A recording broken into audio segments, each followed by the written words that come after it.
Good afternoon. It's Friday. And in the international break, this is a hard place to be because it's the furthest basically away from a game that we've already played, and it's the furthest away to the next game without sitting here on like a Saturday afternoon, which we're not going to do. So it's always a little bit difficult to come up with, relevant stories without just like beating Sean Dyche over the head with a stick continually, which we're not going to do. We're not going to do. No. Are you saying we're in no man's land then when it comes to football and related Everton news? We are the soldiers and the Germans in the First World War. We are... Like Tom Hanks on that island? No, that's a different thing. We are Paul isolated. McCartney, pipes of peace, sharing chocolate with the Germans, having a little game of footy, all together now territory, basically. Yeah. Not the Everton version. Well, not the Everton version, but the farm version, because that's what it sort of wrote about. So, history, Jack. You learning? Yeah, no, I know a little bit about history. I'm familiar with the term no man's land, and I think that's a good starting point because once you figure that out, look at everything else you can learn about. Yeah, I mean, what a place to start. So let's just dive into a bit of randomness in terms of what we're going to talk about. Talk is Jared Branthwaite and Nathan Patterson could be back for Villa. Maybe Southampton, if not Leicester, you would imagine. Obviously, defensive problems have been an issue, and on Saturday we saw that manifest itself. 10 goals in 3 games. So obviously, Jared Branthwaite and mostly would be a massive boost, and the idea of Nathan Patterson coming back as well is an opportunity as well. But I mean, how much do you think them coming back is going to give us an opportunity to turn around what's going on already? Well, I think Branthwaite's massive, isn't he? Quite literally, he is a very tall man. But no. Again, it goes back to the Michael Keane problem, which is he's not necessarily been the one who's been at fault for all of the goals we've conceded, but defensively we've looked unorganised in a way that we didn't look through most of last season, in a way that we didn't look after the summer had ended when Jared Branthwaite came into the team, and that is the only thing that's changed. The manager hasn't changed, the setup hasn't changed. It's been one personnel change forced by injury, and that's been Jared Branthwaite. So the hope is he comes back in, and him and Tarky, I think, just have a much better understanding of each other's game. There's a bit of a myth about Tarkowski and Keane, because they were both at Burnley, that they've played all these games together. Actually, I think they played very little, if any, football together at Burnley, because Tarkowski was back up to Michael Keane and Ben Mee at Burnley, and more importantly, we've seen him in an Everton shirt, and there is no relationship there, there is no partnership there, and they've both been poor. Yeah. Not just Keane, Tarkowski's been poor as well, and the hope is it's not a Tarkowski problem. He just needs that partnership with Branthwaite back, and once that's back, they've obviously got a really good understanding of each other's game. He'll be back at his top form as well, and we will be much more formidable defensively. It's an interesting one, isn't it? Because there's a lot of talk about Tarkowski and how good he is. But in his first season, he was hit and miss. I think more because he played in a 3. I don't think he felt too comfortable playing in a 3. He had some big moments, but I don't think it was a massively consistent first season. Second season, first few games, we obviously concede late goals, we get battered at Villa. Then Branthwaite comes in, and suddenly Tarky looks really, really good and really, really consistent. And there's this side, I think there's a bit of an idea that Tarky led Branthwaite, but could the opposite maybe be the actual truth? I'm not saying it is, but is this why Branthwaite maybe is such a good player? Because he's actually taken Tarky up a level. Not in terms of, by the way, I'm not saying he's made him a better player. I just mean that consistency of having a player like him next to him who's got the strength that maybe Tarky hasn't got, playing out from the back. I mean, short passes, not long passes. That little bit of pace, decent in the air. Tarky's good in the air, don't get me wrong, but when Michael Keane plays, Michael Keane does tend to dominate the aerial stuff more than Toffee does.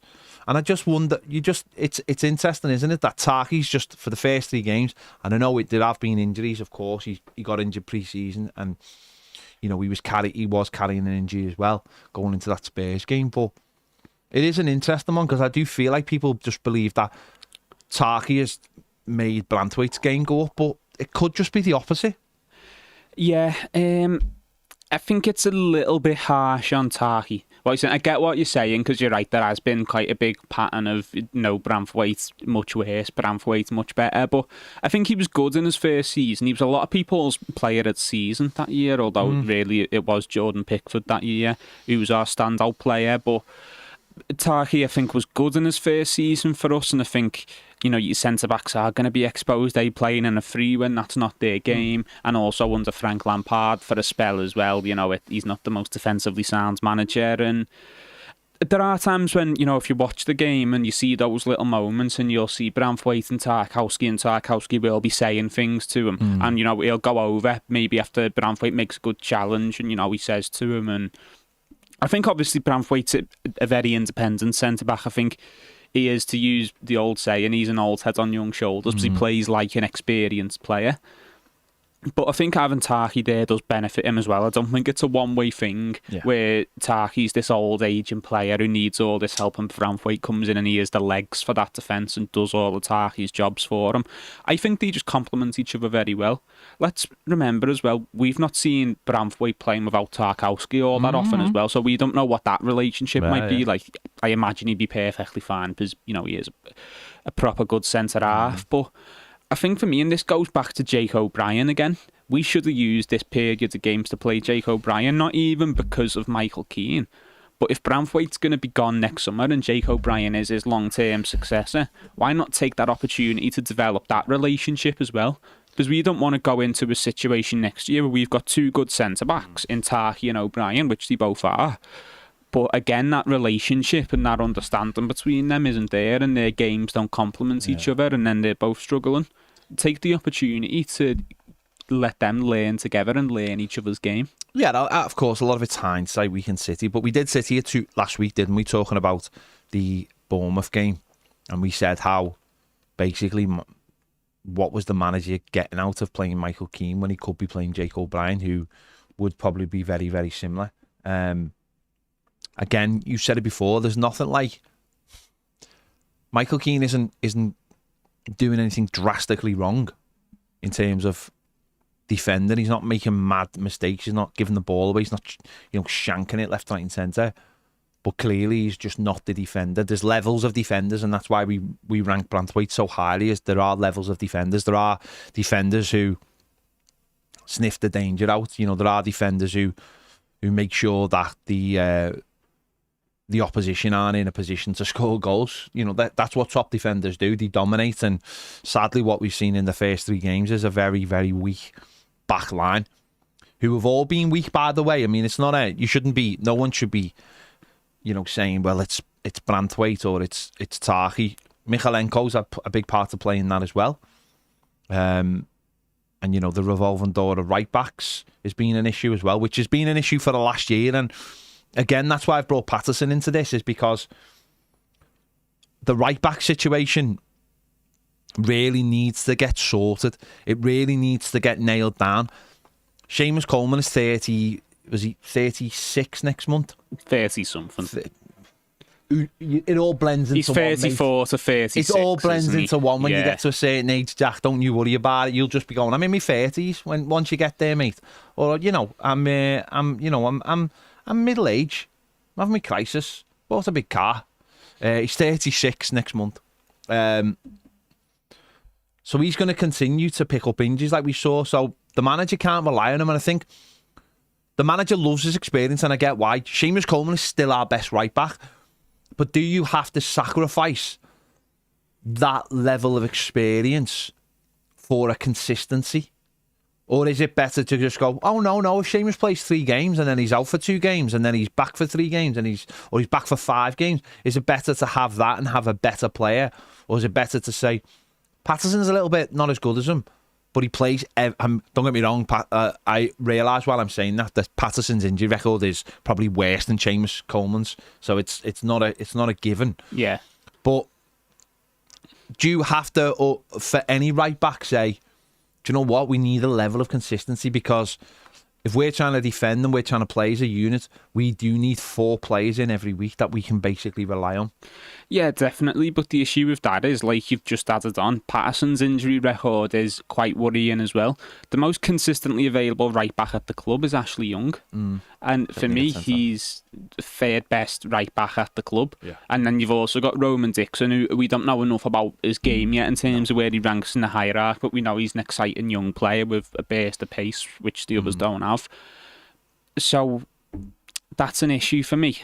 And I think maybe, although it is a bit of a joke that we'll be going through another year of uncertainty at right back, where, you know, we don't really know who our starting right back is, because Sheamus is the best, but obviously his injury record and his age, even if he is available, you don't want to be playing him twice a week come December regardless.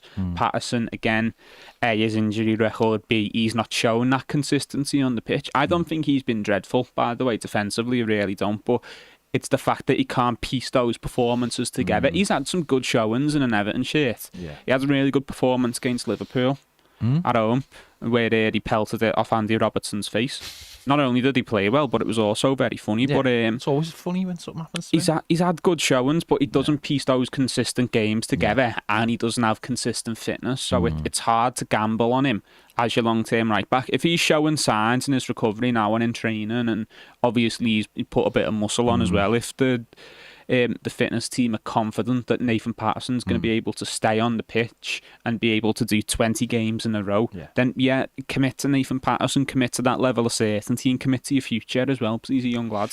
But again, it's big ifs there. Yeah. Just on the young defenders, it's just been confirmed Reece Welsh has joined Belgian club KMSK Dienst on loan. That's probably not how you say it, but no.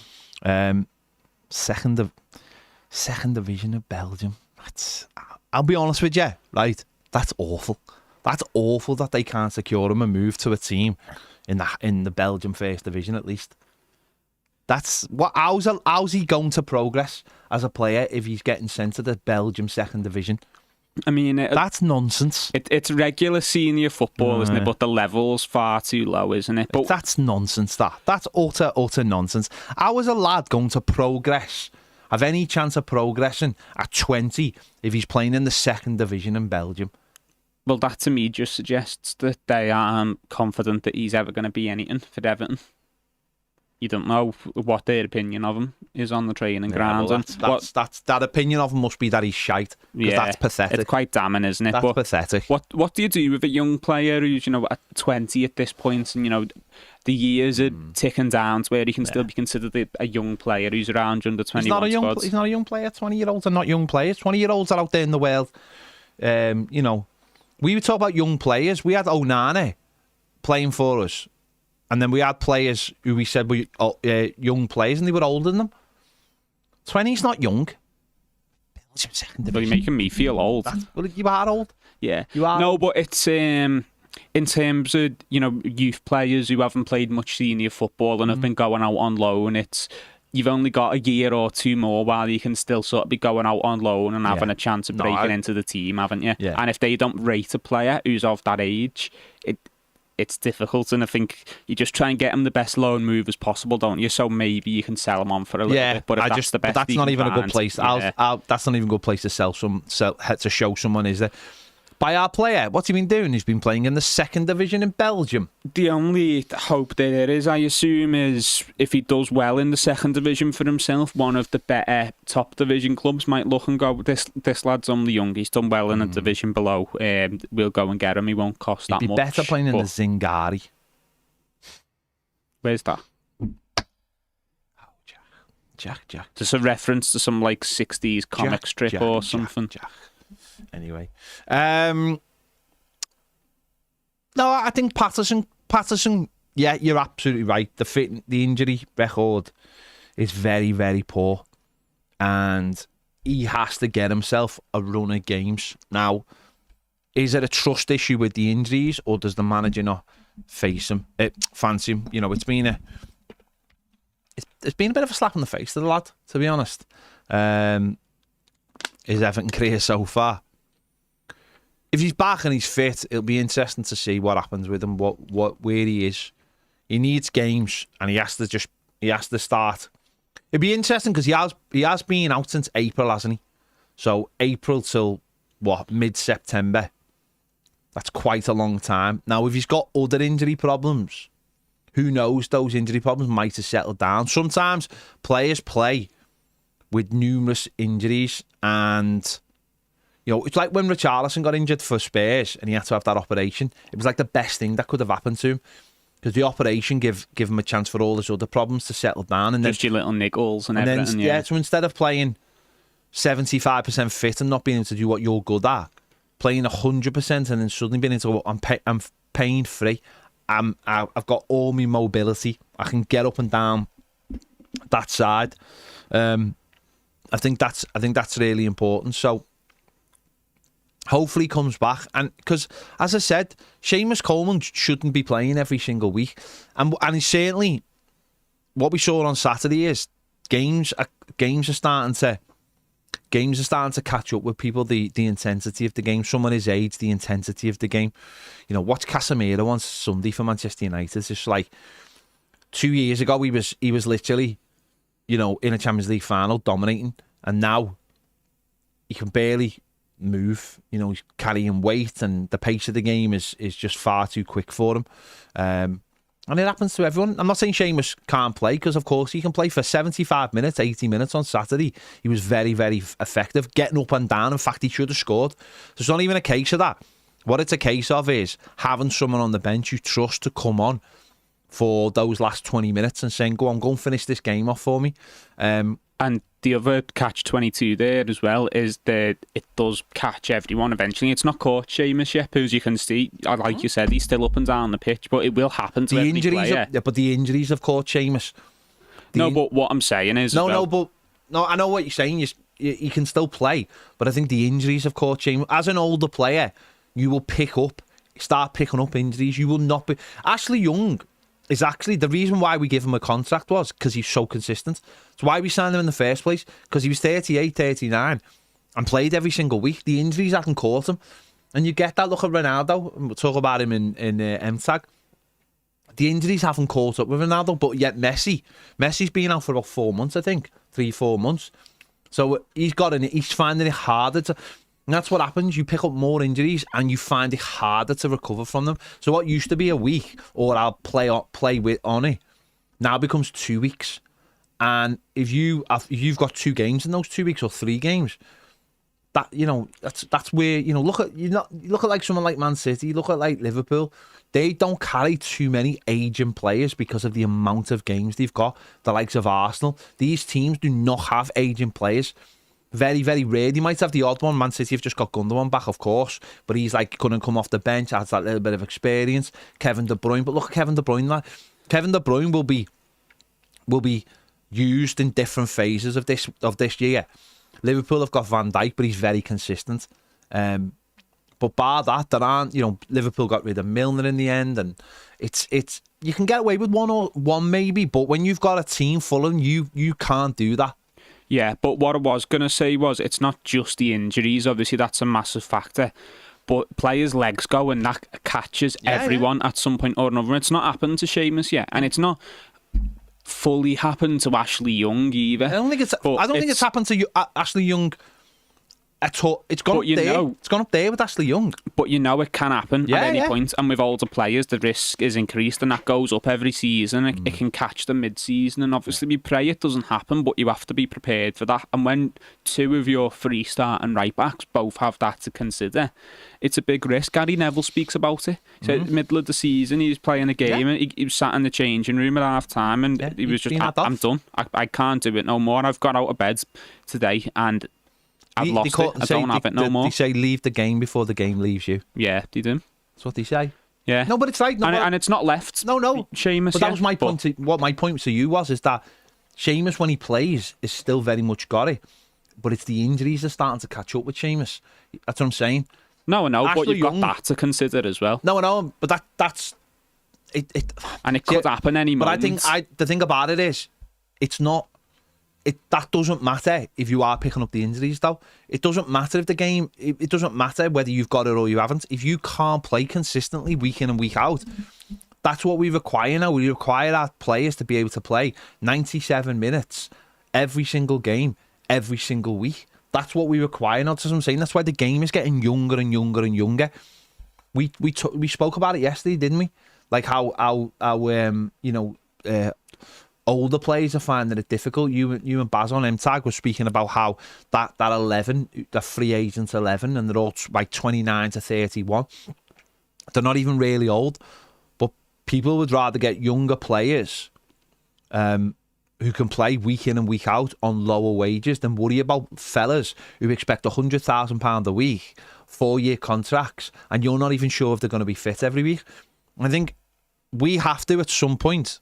The manager loves consistency. That's the mad thing about it. He loves consistency. He loves having the same players week in and week out. It's why he loves Dwight McNeil. It's why he loves Harrison. They barely get injured. I know Harrison had a little stint last year. Those two players, Dwight McNeil very rarely gets injured. And that's why he really likes him. You know, Adesanya guy doesn't get injured too much. I know he had a little spell again last year, and when he did, it coincided. We was out for the Chelsea game, but I think that was because his wife was having a baby. But you know, James Garner has been started his Everton career with a bit of an injury, and of course we know we recently had an injury. But he wants that level of consistency. He doesn't. I don't think he liked Onana, because Onana would be like, oh, I've got a little injury here, I can't play this week. I think you've got to get that level of consistency, and even if Sheamus is still available, but it's only like, you know, maybe 3 games and then he might miss a game. I think we need a level of consistency. The only problem is, and you said it yourself before, is I'm not sure that's Patterson though, because of his injury record. So we're sort of stuck, aren't we, there? Yeah, so it is going to be another year of what right back's available. Who's the sharpest, right? Who's played the most football over the last couple of weeks, right? They might need to come out, because I can't trust their body to withstand all of this. So it is going to be another year of that, and that's why it was a problem area people wanted addressing in the summer. Not because we have a lack of options there, but we have a lack of consistent options. And we are just going to have to hope that Nathan Patterson finds fitness, because I think, although he probably has the worst injury record out of the 3 of them, he's your biggest hope, isn't he? Because of the age of the other two. Yeah. It is a difficult one in that right back position. The manager might look at it because of all those things and might go, I'll push Sheamus. See, to me, what he should be doing is, I think, start Sheamus, and then after like 70 minutes, you have to be looking at it. And Patterson has to come on, Patterson comes on. And then Patterson in those 20-odd minutes. And by the way, 20 minutes... I think what Bournemouth showed on Saturday was, you need like a 10-minute crossover window. Do you know what I mean? It's like Bournemouth didn't bring their players on in the 80th minute and suddenly Bournemouth were at it. Those Bournemouth players needed 10... You come on and you find your way into the game, don't you? They took 15 minutes to get into that game, and it was like... But that energy of those players tired Sheamus out more, and tired our players out more, because that freshness was onto players who were getting tired. Was like, well, this is a double hit. You're getting... If 2 players are playing against each other all game, and both of them are getting tired at the same rate, you know, we've all played football. We all know what a second wind is. We all know when the game settles down and you go, oh, I feel like I can play now. I'm sure it's the same at the highest level. It's like, if he's getting tired and I'm getting tired, as an attacker, you have to do more to beat a defender. It's harder. You know, a defender's job in many ways, as you get tired, it's easier if you're playing against someone who's equally as tired. But if they bring that freshness on, and that player pokes them for 10 minutes, and then the next minute they go, right, he's gone here. And then the fella on the other side's doing the same thing. And I think that's what certainly Sean Dyche has got to get better at as a manager. I know he's quite far into his manager career now. 10 years. But I always find Sean Dyche makes subs 10 minutes late rather than 10 minutes early. And the mad thing about football is, no matter what any expert says, the fans can always see it. The fans watch a game and go, he's gone here. He's gone. Now, I don't know whether that's because of the view, you get a better view, or you just get a sense, or you've been going the game, or you watch the game in a different way. The manager has got all the information now And apparently the manager looks at all the data in real time and goes, "Oh no, he's still got more to go," and all this. But I think as a fan, when you're there, I think most people who watch this will agree with me. When you're a fan, you know when someone's done. The body language will always tell, won't it? Of course, there's just like little things. Like on Saturday, I think most people knew that Tim Irabunim's race was run after like 70 minutes. I think we all knew that. He was starting to give the ball away. Bad decision, no matter what anyone thinks, in football or any sport, bad decision making is the first thing you spot when someone's tired. You just mentioned it before about like, you were saying about like Ashley Young. Ashley Young, oftentimes, like when he got sent off, thought he could win that race against Matoma, or thought with headering the ball. Whereas that's because it's gone up here, and that's where the manager after 60 minutes should be looking at it and going, I know he didn't have an opportunity, but you should be looking at going, he's gone. Or looking at a couple of passes Tim gave away on Saturday and gone, he's gone. You can see it. He's giving away silly passes that you wouldn't normally. Because Casemiro was doing that in the first half for Man United, by the way, on Sunday. But that's the first sign when they're trying to do the same thing again and again, and it's not working. And that's where the manager, and that's why I said it this week, that's where the manager's got the responsibility. Players will play all day. We see it with the concussions. Oh, I'm all right, boss. I'm all right. Yeah. I'm all right. And they're like, no. And they're kicking and screaming. And then the next minute you hear that they've like basically just They've had the cage sucked a knock. rattled, yeah. Do you know what I mean? And it's like, players will want to play. The professionals, of course, they want to do. Most players want to play football. Sometimes you have to, well, a lot of the time, that's where the manager has to take that decision and go, your race is run here. You can't see it. I know you want to stay on, but your race is done. And that's where I think, not just on Saturday, I think that's where Dyche gets it wrong a lot of the time. I think this is a big thing in football now. Frank Lampard was horrific for it. Oh my God, he was horrific. His in-game management was just utterly horrendous. And yet, what I don't understand with Dyche is he'll take Calvert-Lewin off, when there's like, you look at him going, there is absolutely nothing wrong with Calvert-Lewin, and it almost feels like a sub for the sake of subbing. Whereas I think Dyche gets stuck in those because he's never had to do this because he's never had squads. I don't know whether he can just see, whether he can see that there's something that needs changing. Like Moyes was great at it, to be honest. He'd make subs and people would go, what are you doing? I remember when we played Bolton in the Cup and we were drawing 1-1, it was away. And everyone was like, get an attacker on. And he brought Johnny Aiton on and played him as a 6. And everyone was going mad. But when he played him as a number 6, that meant Fellaini could go up front. I think Fellaini got the winning goal in injury time. And he just stood back and just basically went, see, I'm releasing all of the forwards by bringing a 6 on. Yeah. Do you know what I mean? And sometimes and I don't think Sean Dyche has got that in his. I just don't think he's got it in his skill set. I think he's a fella who likes to set it. Works all week, by the way, to set the perfect team up. And when something doesn't go the way he wants or people get tired, he sees that as like, I think he sees it as like weakness. As like, I can't change this. This will make me look stupid. Whereas other managers go, it's not working. You. Mourinho used to go do it in the first half, 3 subs. Yeah. I think he's too set in his ways, and I've said this in regards to a few aspects of his management. I think he falls a bit too in love with the idea of Sean Dyche, the personality that is Sean Dyche and the way he's perceived in English football. And I think he's a football manager, and I know we have a laugh about it, but he has managed at this level for 10 years, so he'll no doubt have learnt things and be aware of things, and he understands the game. I think he's reluctant to commit to certain things that he feels goes away from his image, and he wants to win his way. I think it's stubbornness rather than a lack of know-how, but mental fatigue is a massive thing, and that's the first thing that gets you. If you think if you play football, if you're, you hit your peak of fitness almost within the game, because you've got your sharpness, you're feeling alert, and you've settled into the game, and you've had time to get your heart rate up. The minutes on that clock will fly by. If you're enjoying your performance and you're doing well and you're winning all your duels, that clock will fly by. But the minute that you're gone, when all the energy's left your body, and plus you're under pressure and they've brought 2 wingers on to double up on you, you'll hear your heart beating inside your head and you'll be aware of every second that's passing, and that clock will feel like it's moving in slow motion, and suddenly you'll have a sense of dread every time they drop their head and try and run at you. because it'll feel non-stop. Football players now are so fit that, of course, when they do something, when we play football, or we've played football at any level, Yeah, that's 10 minutes in for me. when you make a run, a sprint, you're like that for the next couple of minutes. Don't get the ball near me.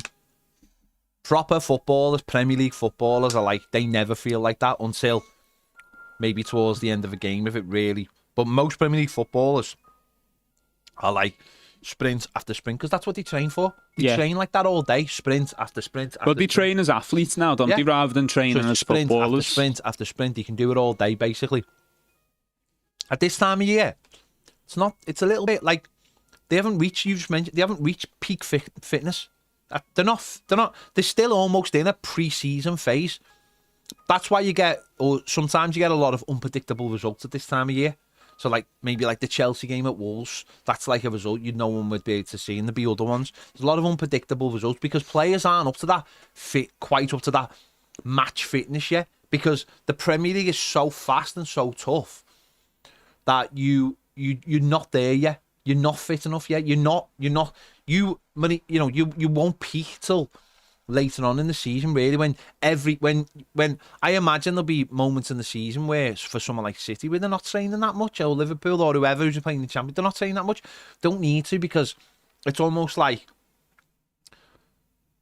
a game, a rest day, a day where they have a bit of shape training for the opposition they're playing, and then they play the game and repeat and repeat and repeat and repeat, and that's how it goes for like 9 months, basically. And it might be a case of like, do you know what? Actually, in November, Tim Abraham won't be blowing out of his arse, because he's played a certain amount of games by then. He's Premier League fit. He's used to how tough it is, and he doesn't have to come off, and he can play to the 90th minute. But as a manager, surely listen, this isn't me, by the way, being nasty about Sean Dyche. This is a true fact.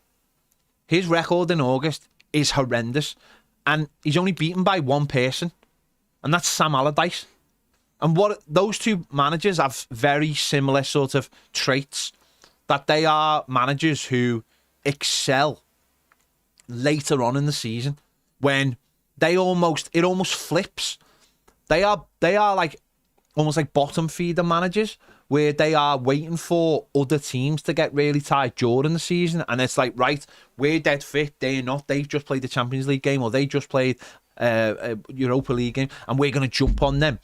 And you saw that last season with us, the fact that we won 3 games in a week. We beat Burnley. We 5 games towards the end. Couple of teams that we should have beaten, and a couple of teams that maybe people go, oh, that was close, but that's what kind of managers they are. So August is almost like irrelevant to them. It's like they don't even factor it in, because it's not part of their skill set. But that's what annoys me about being an Evertonian, is why we can almost condition that it's all right, it's okay. Yeah, and you can only live that way for so long, because it is dependent on that late season surge, isn't it? But managing player fitness is hard. It is a managerial skill. It's not a football manager where you have a level out of 100s that tells you how fit they are, and you have an indicator of their match sharpness, and you have a big green thumbs up floating above their heads when they're at their peak sharpness. But you get familiar with the body language, you get familiar with what that player can handle and what they can't handle, and you learn to pick up on it. And it's difficult, but it's a key part of football, especially in the modern day. Yeah. It's a big part of football now. And as I said, it's a fact. Dyche is horrendous in August. He's absolutely horrendous. The stats just bear that out. That's not me being nasty. It's his record, isn't it? His record. It's in fact. It's fact. But as a football fan, or as an Everton fan, people can go, yeah, but that's fine then, because afterwards that. But as I said, why should we have to put up with that? Why should we be going, 3 games in, Probably lose the next one as well, but you know what? It'll be all right because we'll have a good little spell in November, and then we'll probably have a good little spell in like March, April, and then we'll be fine. Why do we have to? The football season too short, and because it is, you know, a living thing where we go every week and we react every week. It's too short to be living for March. And I say the same thing to people who define football and define their enjoyment of football based on trophies won and that. And, you know, because people say about Arsenal, for example, and Arsenal haven't won anything the last few years, but they've done really well and they've made some good memories and won some big games. People go, oh, I just don't know how, you know, you could enjoy being an Arsenal fan because they've not won anything. But the games are every week and you go every week and you win pretty much every week. You don't go, if you don't win 5-0 at home against your biggest rivals and someone goes to you, but why aren't you smiling? We've won, and you go, I'll tell you in May if I'm happy or not if we win the league. Do you know what? That's actually, do you know what though? That's I remember it was one of the Liverpool fans had a book out. I think it might have been Neil Atkinson. Anfield Rap. Might have had a book out. And I think it was something called like Enjoy the Journey. And you know what? I am probably, for all the bluster that was in it, he probably got his attitude to football actually is spot on. His attitude is very similar to that is. You have all these amazing days and nights as football fans if you support a good side. Yeah. That's another part of it. It shouldn't be quantified by 1 or 2 games in May. You should enjoy those games for when they come. So it's like, you know, whether it be a semi-final or a quarter-final or, you know, whatever, or, you know, and it's mad because actually Liverpool fans have mocked us for many a year for like enjoying like just a certain game. We'll go, that game, we all love that, and people go, what trophy did that win you? And we'll go, no, you don't understand. Like, the day when we beat Spurs and like we scored the 2 late goals, Pienaar and Jelavic, and it was unbelievable. The atmosphere was unbelievable. And I remember for like the following week just being like walking on air because it was just like, that was an amazing day and everyone was enjoying it. And that was actually, what was so annoying about Saturday was, up till the last 5 minutes, it was going to be a really good day. And that's what, like, it was like taken. So it wasn't like just a defeat. It was going to be a really good day, and it was taken away from us. That's what was so annoying about Saturday. That's why everyone's so angry about Saturday. That it was going to be, all right, it might have been one of those days, but it was a day in the sun. A massive lift. And everyone was going to go for a bevy in the sun afterwards, and it was going to be a nice day. And it was like, this is where our season starts. It's a symptom of modern football, though, because we've took the emotion out of football. We've took players that inspire emotion out of football, because everything's systems, everything's very structured. But have you heard the Roy Keane clip today? No. Roy Keane, there's a clip on their podcast, and he's just like, why is everybody obsessed with playing the ball out from the back?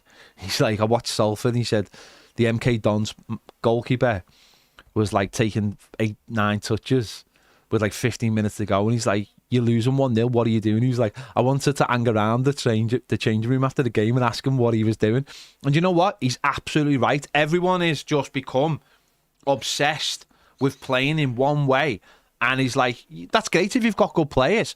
And Ancelotti said it the other week, didn't he, in that interview? Yeah. He said, we didn't have any defenders who could play out. But Pickford was good. And Dominic Calvert-Lewin was good in the air. So that's what we did. And he's like, that's Carlo Ancelotti, who now will play a completely different system. But he's saying is, I didn't try and get Michael Keane or Ben Godfrey to play out from the back.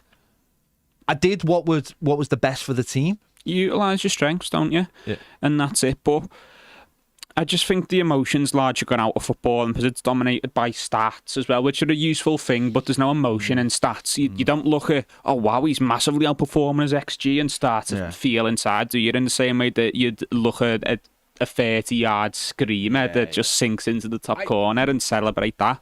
So I think, you know, that the modern fan is doesn't have much emotion in the game anymore. But we need to remember what football's about, don't we? And say these moments, and those moments in the sun where you turn your fortunes around, you get a solid 2-0 win at home, and you can feel good about your team for once, and you've had a good time with your mates at the match. Yeah. Those should be the moments that you should be able to be happy about. And that's what I think most Evertonians are pissed off with, is that those days have become so fleeting, because when you do win games, said this now for 2 years, when you do win games, it's by the odd goal. So everyone's really nervy. Everyone's really nervy going into the game, because because every game means so much now, that it is really hard to enjoy games, because if there's so much on, like, it's just ridiculously amount of pressure on a game. How can you enjoy it? You can't enjoy. No one can say they enjoyed, like, the Bournemouth game or the Crystal Palace game. No. The relief at the end. They enjoyed moments in those games. But the relief, it's pure relief at the end. Yeah. It's just pure relief. It's not happiness, No, it's not happiness. I mean, I remember after Dom scored against Palace, I was literally on the floor for about 5 minutes. I could not take the idea of Palace scoring a goal then. Do you know what I mean? I was just like, I was like, we've got something to hang on to now. This is even worse. And Everton have got to get back to a point where people do get to go. When people say, "Oh, why are you so, like, uptight and everything?" or "Why?" It's like, because we're always on the edge. So therefore, if you're always on the edge, how can you enjoy it? It's supposed to be enjoyable. You see like fans of other clubs, don't you? Like, Baz someone yesterday about Billy DeBee, the Brentford fan. He's like, he's loving life. They came up, he's watched football in every division. He came up, and now they're doing all right in the Premier. He's like got no problems. He's loving life. They win a game, they lose a game, then they might win a few games, then they might lose a game. The manager's sound. They sorted the Ivan Toney problem out without too much, like, force.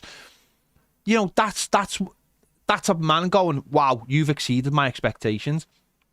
The problem for the last few years for Everton is that I don't even know what the expectations are anymore. I've seen a clip there, retweeted a clip on Twitter there of, like, Everton fans from the late 70s to my Gordon Lee, and they're like, the fella's like, well, you've got to an FA Cup semi-final. He's like, the woman goes, so what?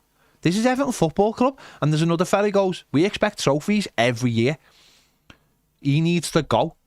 And the fellas go, be careful what you wish for. We got our Kendall. Yeah.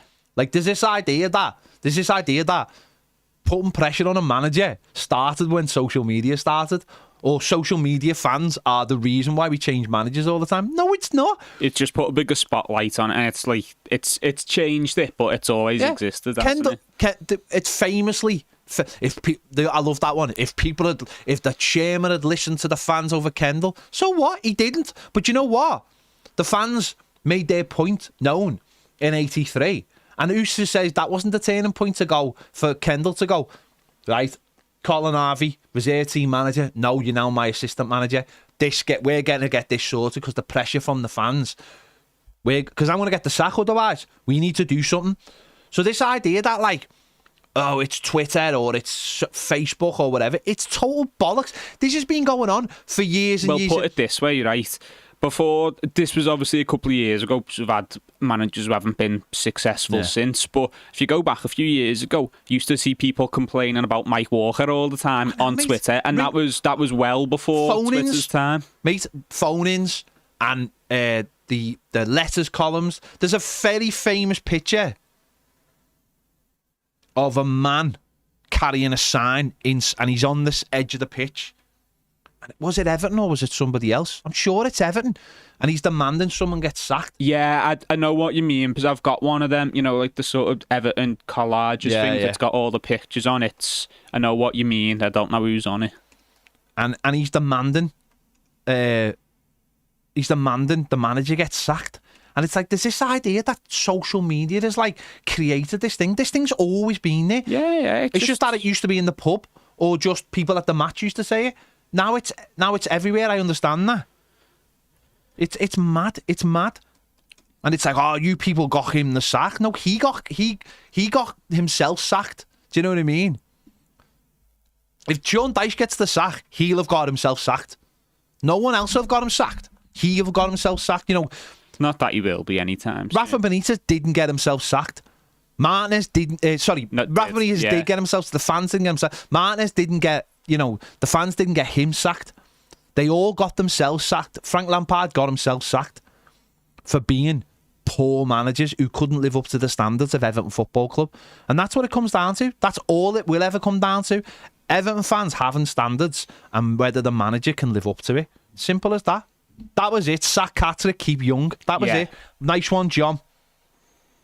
That was it. Don says Everton paper fans. That was it. Good spot there. That was the Twitter of its day. A man holding a sign at the match. Imagine. People kicking off on Harry Catterick because he sold Alan Ball. It's not Twitter. It's not social media. It's just football fans. As I said, phone-ins were massive in the 90s. People ringing up after the games. Demanding stuff. So, interesting stuff. Let's just have a look at some of your comments. Say, well, Jack, we did well there, mate. 45 minutes when there's nothing going on. Steve P says Patterson's third choice in this manager's eyes, which is truly bizarre. I can understand him being second choice because you have got Sheamus, but he needs to be above Ashley Young in the pecking order at this point, doesn't he? And he has to start coming on with like 20 But you know what? It's Young's availability. That's a big factor in that. Yeah, because he's always available unless he gets sent off. Yeah. And don't blame him for that. And actually, don't blame anyone for signing Ashley Young. I still believe is a really solid signing to have because he probably costs his wages are probably sound, and he is available most weeks. Yeah, and if the manager had brought Ashley Young on Saturday with 20 minutes to go, we would have benefited, wouldn't we? We would have benefited from it. No, it was a fine signing, wasn't it? It was a fine signing. Not like that. Like, oh, he's a fine man. No, like just in a it's all right. It's fine. It's okay. Blue Keely says, do you know when FA Cup tickets go on general sale? Why would FA Cup tickets be going on general sale? Do you mean League Cups tickets? I assume Monday, won't it? Because I think season ticket holders have got till Sunday. Yeah. Glenn says Jack 2 from Tekken fame says, what moves faster, a Terminator snail that won't stop until you are dead, or Sean Dyche's in-game decision making? Well, I don't know. They all think about the snails, that it's slow, but I think it would have seen that Sheamus Coleman was flagging a little bit. That was from yesterday's round of the tower. We won't go into that. An absolute classic. Jake says Patterson has to be given the shirt this season and let him develop.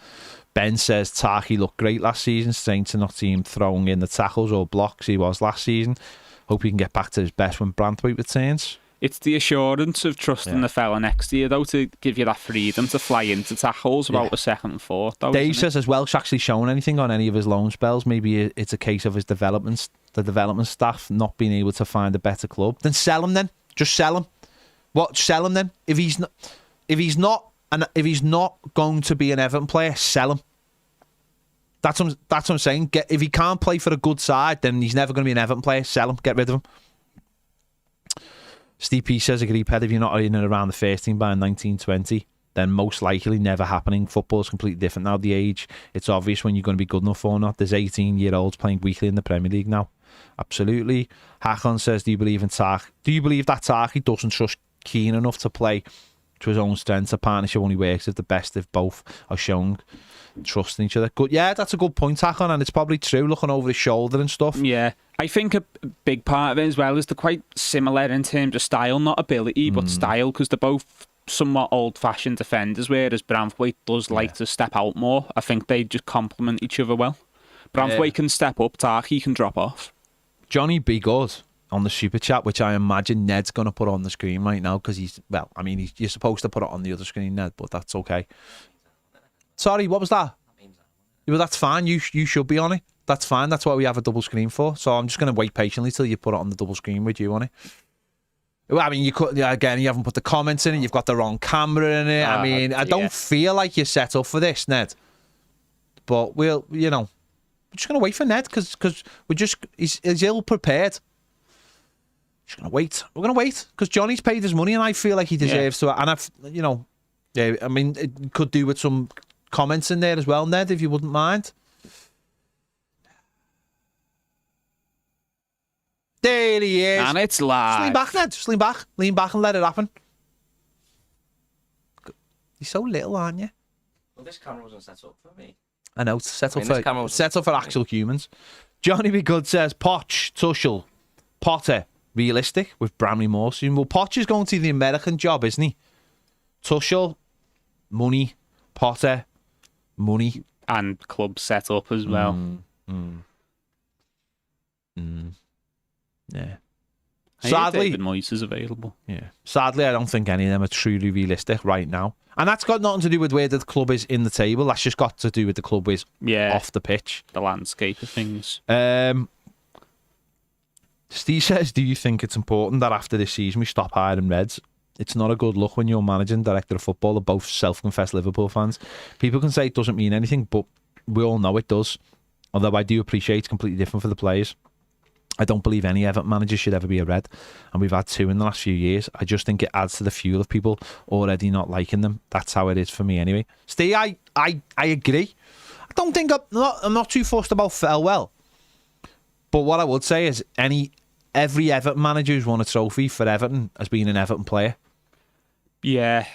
I mean, that's just facts. Part of that will Science. be because we won a lot of those trophies a long time ago when football was different then, and you're more likely to get the managerial job because you'd been at the club as a player. That will be a factor in that. But you are right, it is a fact.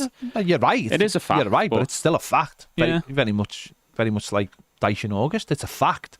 I think Everton should stop employing anyone who's a Liverpudlian in any position at the football club.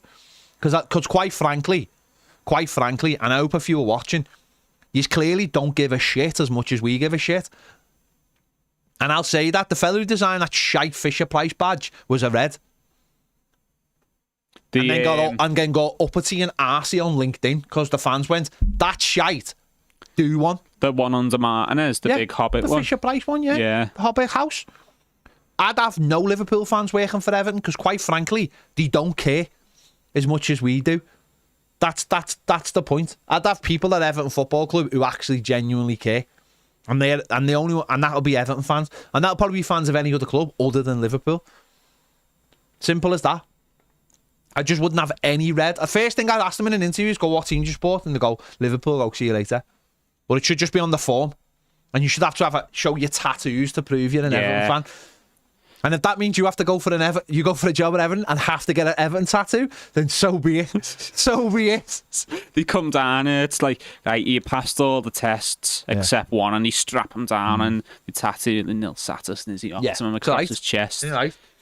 Put it this way. Someone who works for Everton right now, I know is an Evertonian because they used to work here. What a great place to learn your stuff. And I know that lad will work night and day for that club. Night and day. He'll do whatever is asked and will never ever go, oh, we've got a day off for him, I've got to do something. That lad would do anything for that football club because I know. Because he's worked in here and he's a great lad and he taught Ned everything he knows. And look at Ned now. He's like a superhuman being behind that computer. Who? Who? Hang on. Are you saying who as in me? I'm not a superhuman, or who No, as in who taught me everything? Billy? I know?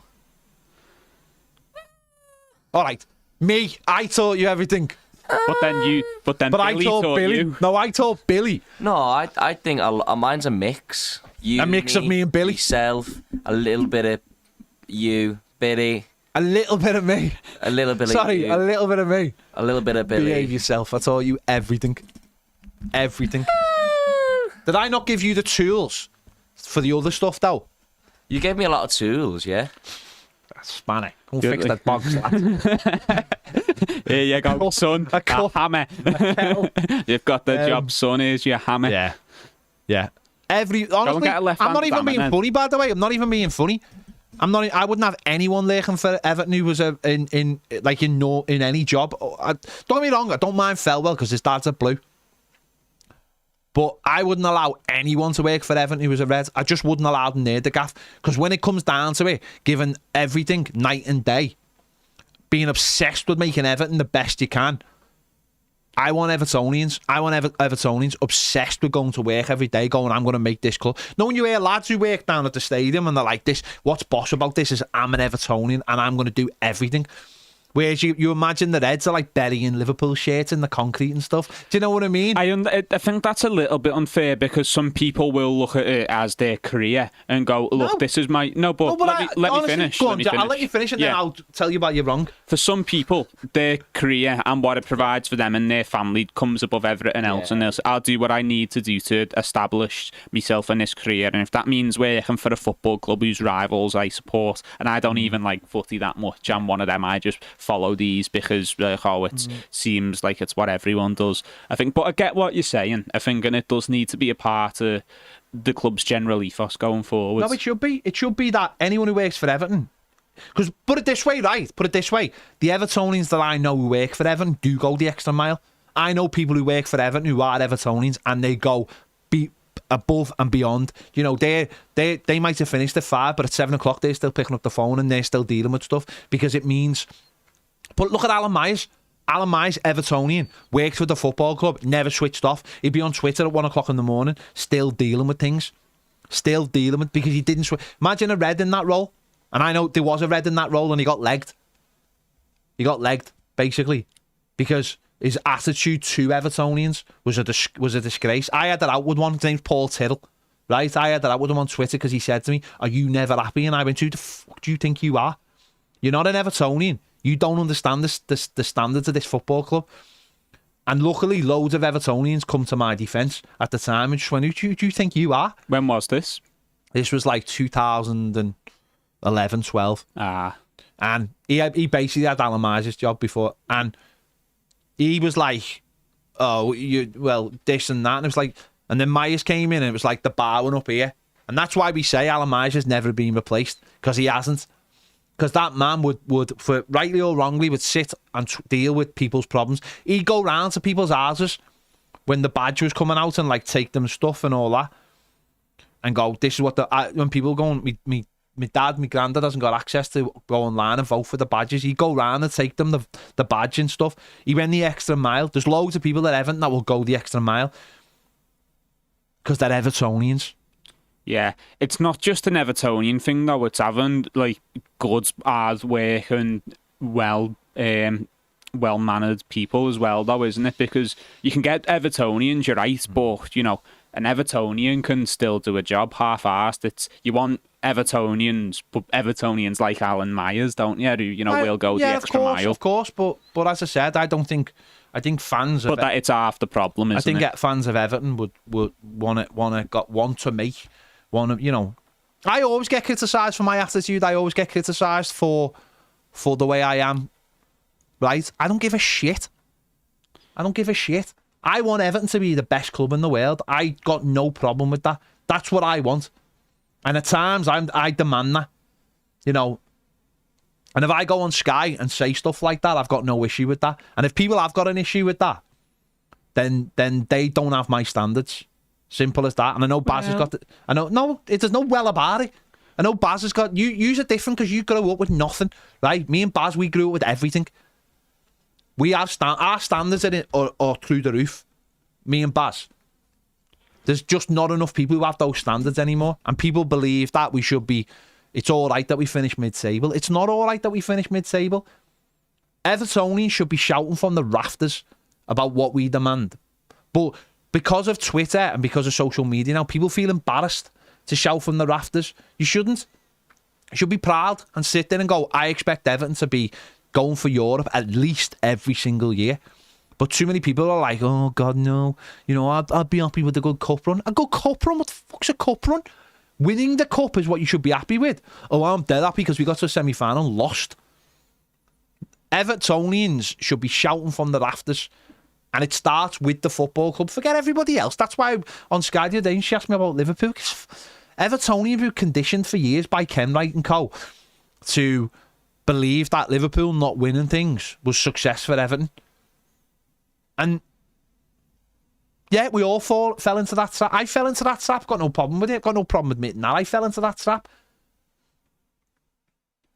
Evertonians should be shouting from the roof. And if that means saying to the manager after losing 3-2, "What the who is that?" Then that's part of it. Not going, "Oh, well, it's only August. We've only played 3 games." No, sod that. The manager should have been told by the football club in this 2 weeks, oh, you're not going on holiday, son. You're sitting down and you're doing interviews. You're doing interviews with independent fans, media, supporters clubs, and you're going to explain what's going on. That's what should be happening at our football club. But there's no standards because no one, the people at the top haven't. But there is no one at the top, is there? So yeah. I mean, it's difficult to set that precedent when you don't have owners, exactly. So, exactly, that's the problem because there's no one at the club we don't have a chairman. We don't have a proper CEO. We don't have someone who'll sit there and go, right, my friend, you better cancel that holiday. And all your players. I seen someone say Dwight McNeil's on holiday and someone put well deserved. Well deserved. I don't know if that's real. Well, I don't give a fuck if it's real or not. He's on holiday. He's played 3 games. Is he on holiday though? Is He's what I mean. on holiday, isn't he? Is it real, that picture? I thought it was an older picture. But if it is, it is. Players should be working. Just there might be someone watching waiting to clip this up. All right. So just if he is on holiday, if he's not. If he is, he shouldn't be. Yeah. Put it that way. Players should be at the training ground working the bollocks off. They've lost 3 games in a row. Because I thought the person was taking the piss by saying well deserved. I didn't. I only seen it passing, so Anyway. I don't know. Anyway, players should be there. Training like, you know, within a regime, not like getting slogged every day. Don't get me wrong. Having a couple of days off. The manager should be explaining to people what went wrong. Not, it shouldn't be dead silence for 2 weeks. Because I tell you what, it hasn't been dead silence in here, has it? No, it's been anything but silent, really, hasn't it? Exactly. But yeah, it's just difficult to do when there's no one at the top, isn't it? It's like telling a headless man to adjust his diet. But he should have those standards, though. The manager should have those standards. The manager should be sitting there going, this is not acceptable. And actually, I'm going to tell you why it's not acceptable. I'm going to do everything. Everton should be putting videos out every single day this week showing how our players are training. That's what should be happening. The manager should be sitting down going, we're working our bollocks off to make sure that doesn't happen again. And there should be training videos every single day to show that players are training hard to fix what's going wrong with this football club. But they're not. What you get is silence. Deadly silence. There you go. There you go. There you go.